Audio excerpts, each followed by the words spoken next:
My name is Arash Rashed. I'm a postdoctoral research associate with the plant pathology program at Texas AgriLife Research in Amarillo.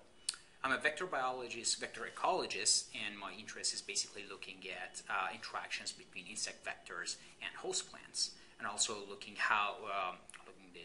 at their host preference and what are the characteristics that they use to choose the host, the response to disease plants or healthy plants, and so on.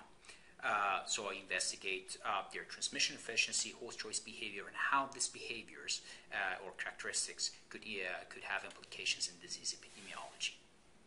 However, to have a big picture about disease epidemiology, it is also important to know how the pathogen interacts with the plant, because bacterial populations, for example,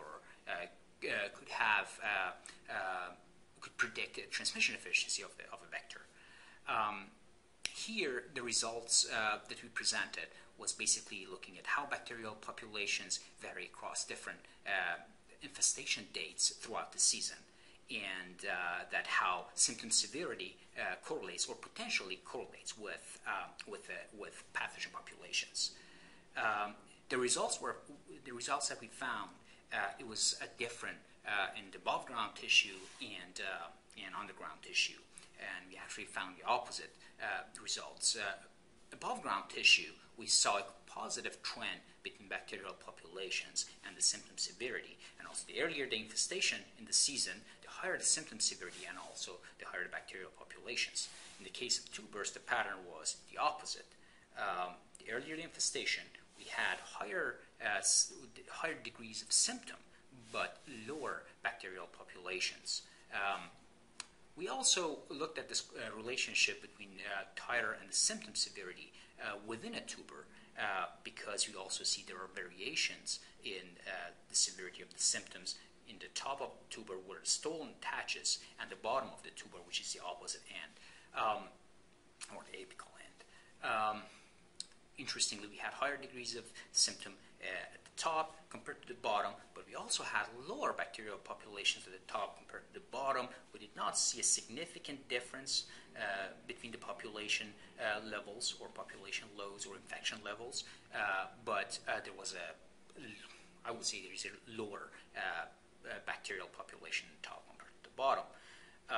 And when we look at the correlation between symptom severity and bacterial populations within the tuber, again, this pattern was not significant, but we observed a negative trend between the two.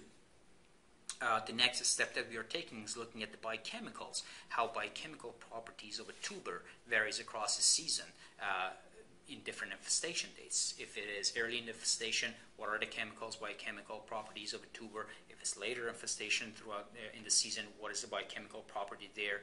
And then we are also looking within a tuber how the biochemical properties vary where you have high symptoms compared to where you have low symptoms within a tuber, which would be the bottom. So far, we found that there is a significant difference in phenolics. High phenolics are associated with high symptom reading or symptom score. And also within a tuber, we are seeing higher phenolics on top of the tuber, which has higher degrees of symptom severity compared to the bottom of the tuber. And we also have seen differences in amino acid level within a tuber.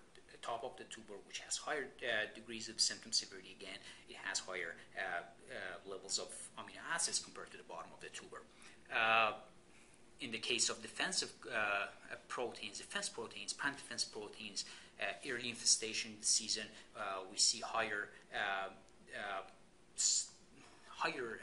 activity level for some of the defense proteins. For example, chitinase has higher activity, or peroxidase has we detected higher activity of peroxidase, but there was no polyphenol oxidase effect.